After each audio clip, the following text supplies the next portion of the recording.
So, dear learners, in this video we will be discussing about the another important classification of the requirement, that is functional requirements and non-functional requirements over here. Okay. So, let us start with the classification over here of the requirements. Okay. So, very popularly and very basically, every requirements will be get classified into three types actually. Out of that, normally we used to focusing on basically two types. Okay, but just have a look at what are those three types of classifications are over here. The first one is functional requirements, second one is non-functional requirements. Okay, then third one is domain requirements. So let's see one by one here. So how it is possible for us to classify whether the defined requirement comes under a functional requirement, or it is a non-functional requirements, or it is a domain requirement. Okay. So, what is the functional requirement here? Normally the functional requirements are nothing but these are the statements of what the services of the system that should provide, and how the system should react to a particular inputs, and how the system should behave in a particular situation. Okay, that we can call it as what a functional requirement. And not only it is going to tell that what my system should do, and sometimes we may get interest in defining what my system should not do also. Okay, sometimes we need to tell that also explicitly in our requirement, that my system should not do like this. Is it clear? Okay. And what about the non-functional requirements here? The definition says that non-functional requirements are nothing but these are the constraints on the services or functions offered by the system, such as timing constraints. Okay, the constraints on development process, the standards means the standards to be get adopted, or the budget or the cost of the software cost, that is the money constraints. Okay. And another important thing is, whenever we will talk about the non-functional requirements are concerned, they are often applied to the system as a whole rather than what the individual features or services. Okay, that is very important. So, especially these non-functional requirements, see for example, say when I am talking about the timing constraint with respect to the performance, for example. So, how I can define whether the performance of my software is good or better or best, or it is bad. Okay. So, whenever I am talking about the performance, normally I used to take the software as a whole, the full software I used to talk about. Okay. See for example, say if you take an example of the mobile. Okay. So, I will never talk about, so finally I need to conclude that, so what is the overall performance of my particular mobile. Okay. I cannot simply talk about the individual component level. So, the processor is good or bad. Okay. So, whether the memory capacity is good or bad. So, I cannot go with the individual part by part here. Okay. So, that is nothing but what that is the meaning of this the system as a whole here. Okay. Then the last type of the classification is, that is domain requirement. So, domain requirement means actually these are the requirements of the type of constraints on the system from the domain of the operation. So, here the domain in the sense what, always do remember, today whatever the software that we might be using, we are all using that software for a particular type of application. Okay. For example, say today if I am using one college automation software, it is for the domain of education system. So, education is one domain. Okay. Similarly, today if I am using one banking software, so that will be used for what, banking domain. So, banking itself is what, one domain.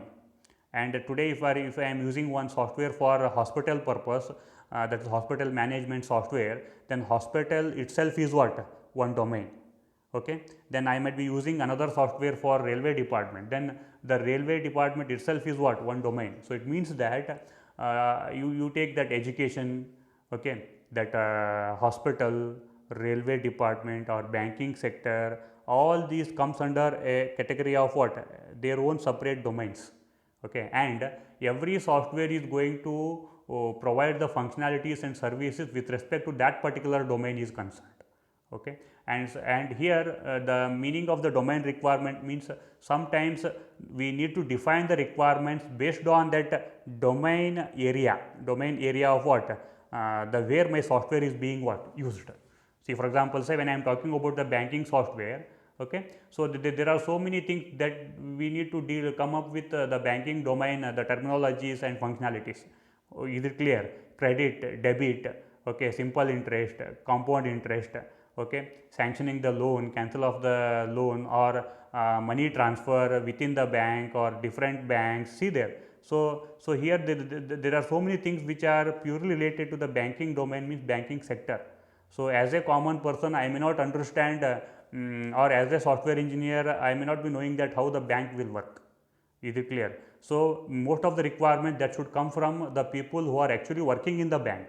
So a common end user cannot come and say that, so this should be a requirement for a banking software, because he is not having an expertise in that particular bank, and he may not be knowing that how the bank will work.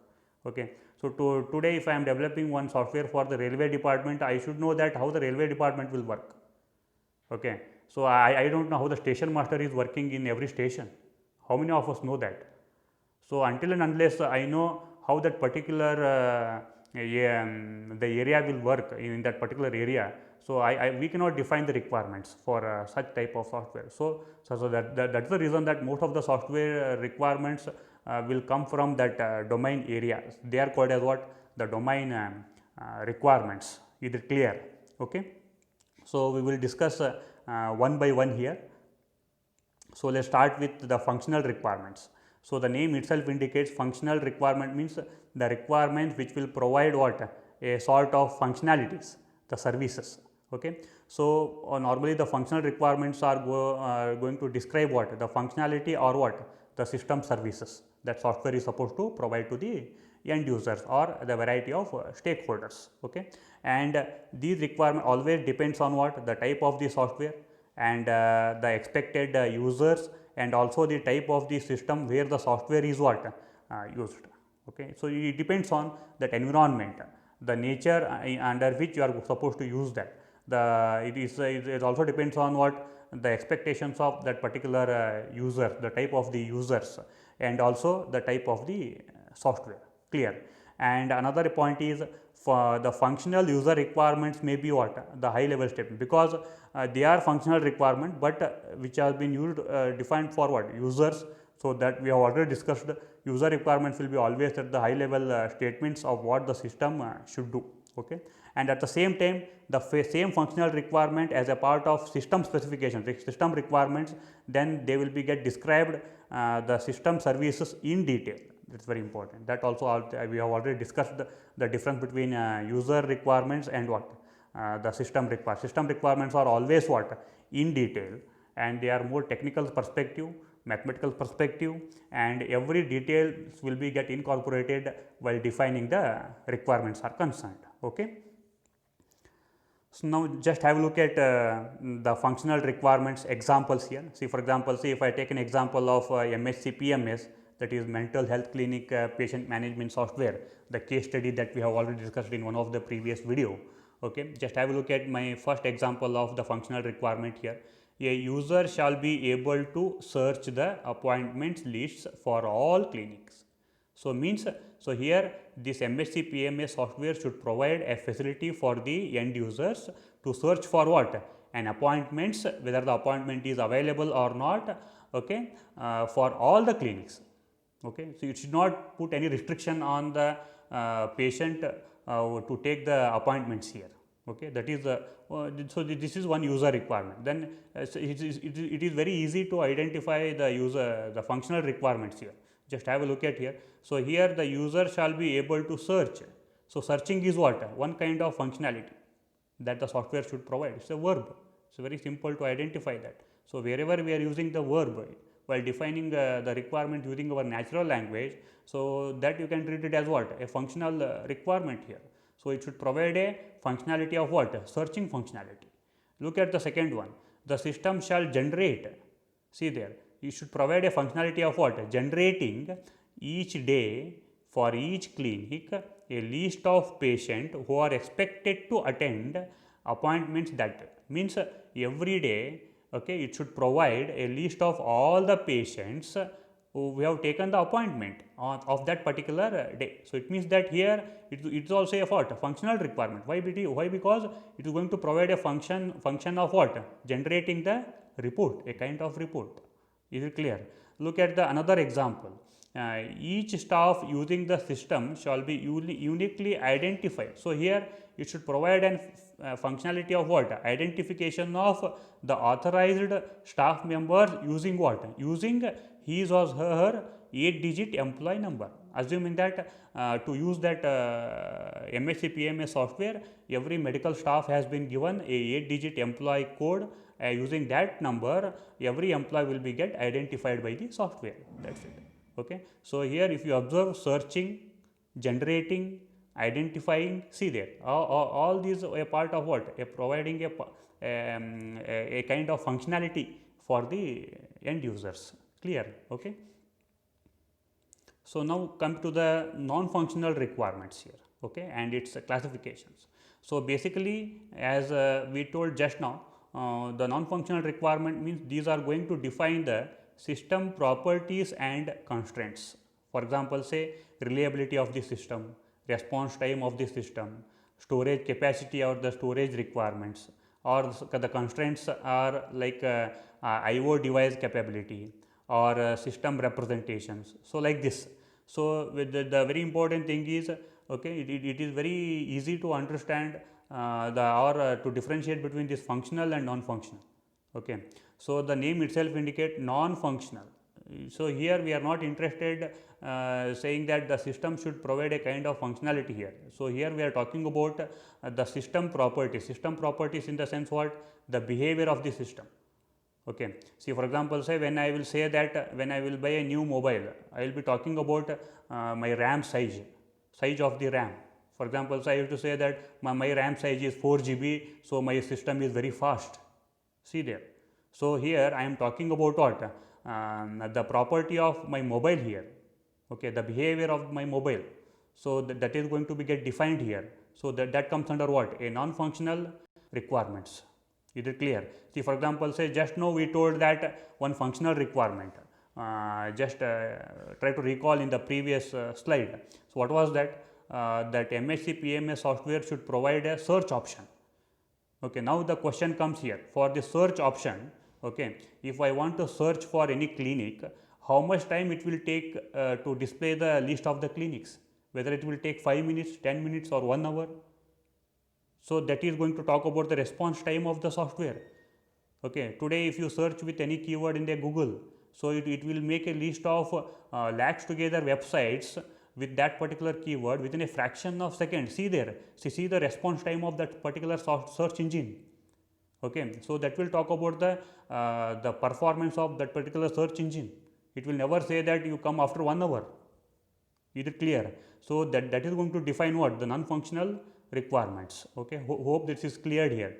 And always the non-functional requirements may be what? They are more critical than what? The functional requirement. Always remember, for any software is concerned, okay, irrespective of the variety of functionalities that my software is going to provide to the end user, okay, the non-functional requirements here are very important than what? The functional requirements. Why? Because okay, even though if your software is going to provide a variety of very good functional requirements, if your software is not reliable, if your software is not efficient, if your software performance is not good, then automatically that software is going to be get plopped. No end user is going to what?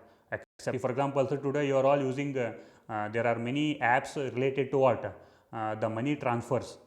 You are going to pay your money, you are going to make the payment. There are so many apps are available. Okay. So, today the functionalities that the apps are going to provide are excellent, but the very important thing is the non-functional requirement is okay, security and safety with respect to your money. With what guarantee or all of you are going to trust that apps, okay, whether your money is safe in all those apps. Okay, now what is the guarantee that the third person will come and what? Hack that. So, that is called as what? Security and safety. So, security and safety comes under what? The non-functional requirement. They are not the functionalities here. Okay. So, hope all of you have understood the very basic definition and the concept of this non-functional requirements. So, now the another important topic here, that is the classification of non-functional requirements. So, once again see there, our requirements are themselves will be classified into two types, functional and non-functional. Now, within the non-functional requirements, once again there are three types of requirements. Okay. So, my non-functional requirement may be called as a product requirement, or it may be an organizational requirement, or it may be an external requirements. Okay. So, now just have a look at the definition of all these three types. What is product requirement, what is organizational requirement, and what is external requirement. Just have a look at here. So, what are the product requirements here? So, the product requirement is nothing but what? These are the requirements which specify that the delivered product must behave in a particular way. Example, its execution speed, its reliability, its availability, its security, safety. Means if you are purely talking about the behavior of your product or behavior of what? That software, then such requirements are called as what? The product requirements. See, for example, say imagine that I am developing one software, and I will tell that my requirement will be, okay, the software once it is get installed, it should not consume more than 50 MB memory. See there. So, here I am talking about the size, the volume of the memory that it is going to consume. So, that is what the product requirement.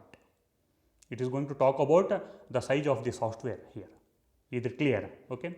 Then second one is what? Organizational requirement.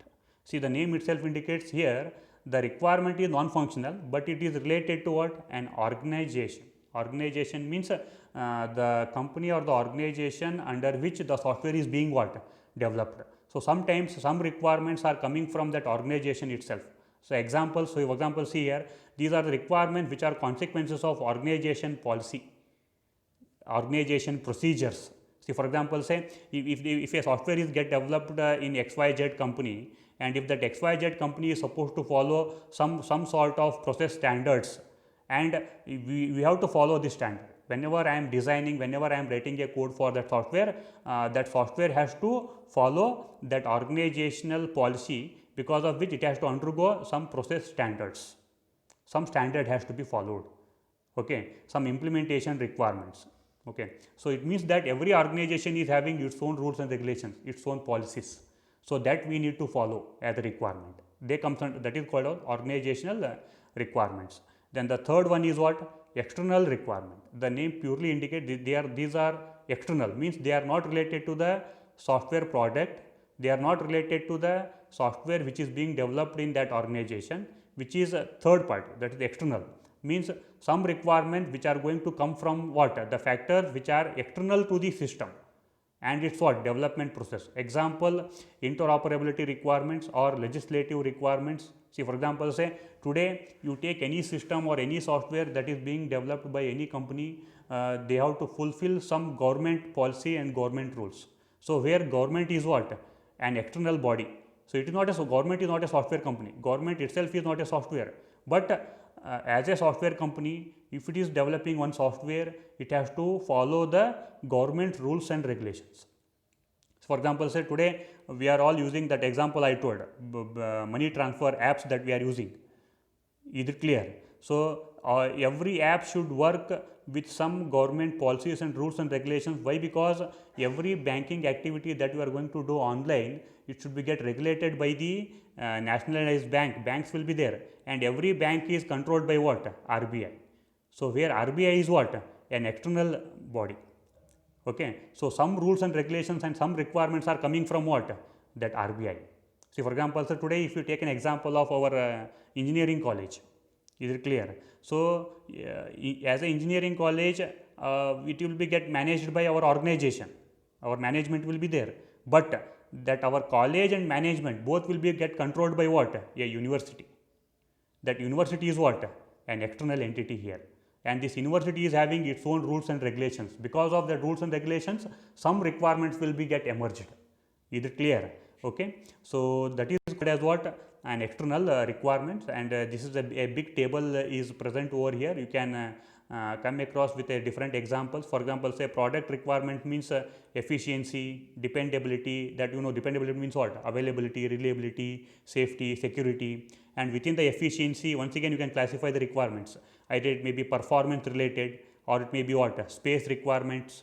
Okay. And regarding with the organization is concerned, just have a look at that. either it may be operational requirement or development requirements or what, environmental requirements. See, these type of requirements are defined by whom? The organization under which the software is to be get developed.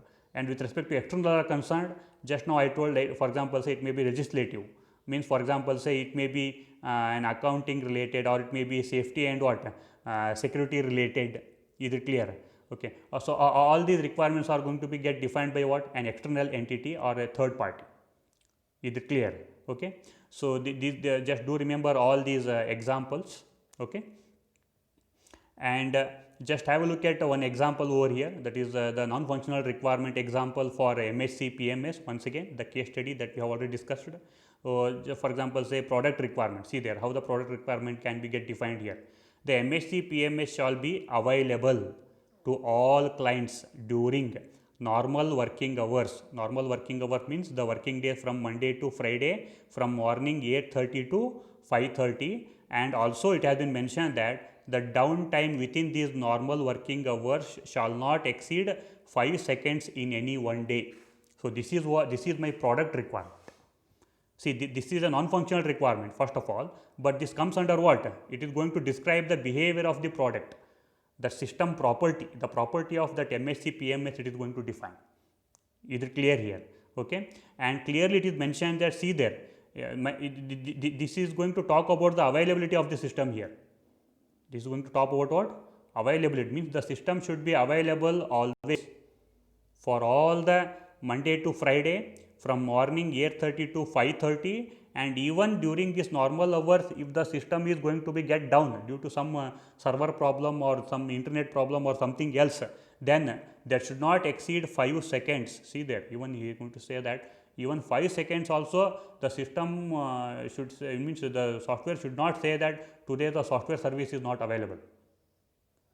Okay. Then the second example is organizational. Organizational requirement means the users of MSc PMS system shall authenticate themselves using the health authority identity card. See there. See, this is also an non-functional requirement, but that comes under what? Organization. Why? Because every authorized user should be get authenticated by what? An authority of identity card, health identity card. Who is going to give that? This is given by the organization. So that is why that comes under what? An organizational. Then the third one, external requirement. So here the system shall implement the patient privacy provision as set out in some standard number that they have mentioned, just for example. So here this patient privacy is defined by, okay, some rules and regulations as per the government norms, because government has clearly told that whenever you are dealing with the hospital is concerned, every record of the patient should be kept confidential. That is called what? Patient privacy. You cannot disclose the history of the patient to some unauthorized person. So that is against to the law of the government. Okay. So it will never happen by any hospital. Always do remember, if you go and ask the history of the patient, first they will ask you your authority. Okay. Except that patient or the exact relative of the patient details will not be given to any unauthorized person. That is called the maintaining the privacy of the patient. So this requirement is coming from where? The external, because it is the policy defined by the government itself. Health department is going to define this part. Is it clear? So these are the examples here. Okay. Now finally, just have a look at here some of the metrics for specifying the non-functional requirements. So here it is very difficult to measure this non-functional requirements. Means and also proving is also not so easy. Today if you develop one software and you are going to tell that my software is 100% high performance, how we will prove that, and how we will measure that your performance is 100%, or how we will measure that your availability is 100%. Okay. Why? Because there are no specific measuring quantities are available, that metrics are available. Okay. So that is why here we are going to come up with our own set of metrics which will help us to measure what? Our non-functional requirements here. Just have a look at there. So these are the properties and these are the measuring metrics. See, for example, say when I am talking about the speed of the software, the speed will be always measured in terms of what? The transactions per second, or user events or response time and the screen refresh time. These are the some measuring metrics with which I can measure what? The speed. Similarly, size, how you can measure the size? Memory, for example, say how we will define the size of the memory there, that is in terms of megabytes, gigabytes, terabytes, or in terms of the number of memory chips that you might be used. Then for example, say how we are going to measure the ease of use. Ease of use will be always measured with an example of the training time required. See, for example, say there is a software A is there and a software B is there. If the A will take 10 days to learn and B will take 5 days to learn, then which one easy to learn? Here the software B, that is ease of use. Why? Because the software can be learned within 5 days. Okay. So, training time which is required, based on that I can define the ease of use. Similarly, the number of help frames means whenever you are using the software there, normally you might have seen there will be an help desk will be there. So, it will be useful for the end user that how to use that software. So, based on the quality of that help frames, you can say that you can measure what? The ease of use. Then similarly, how you are going to measure the reliability of the software? Okay. So, that is mean time to failure or probability of unavailability, rate of failure occurrence, or the availability. Based on that you can tell that what is the percentage of what? Reliable, whether my software is reliable or not. Is it clear? For example, say there is a software A, if it is going to be get failed once per day, every day one time at least it will be get failed, then how can you say that the system is reliable there? No, then automatically. Okay. Similarly, the robustness means time to restart after failure. Means see, it is quite natural that every system will be get failed, but how much time the system is going to take to come back to its normal position, that is called as what? The robustness. Similarly, the portability means the percentage of target dependent statements when you are going to execute the same software on a different machine. See, for example, say imagine you have written a C program. Okay. So, you have written a C program on Windows platform. So, can you run the same C program on Linux without changing a single statement? Can you execute? If you say yes, then it is highly portable. If you say no, it means that, for example, say if at least 20% of the code should be get modified to run that program from Windows to Linux, then it is not so much portable. Means we need to make the changes to the software or that program. That is going to talk about what? The portability. Is it clear? So, this is also a very important topic. So, these are the different metrics for what? Specifying the non-functional requirements are concerned here. Okay.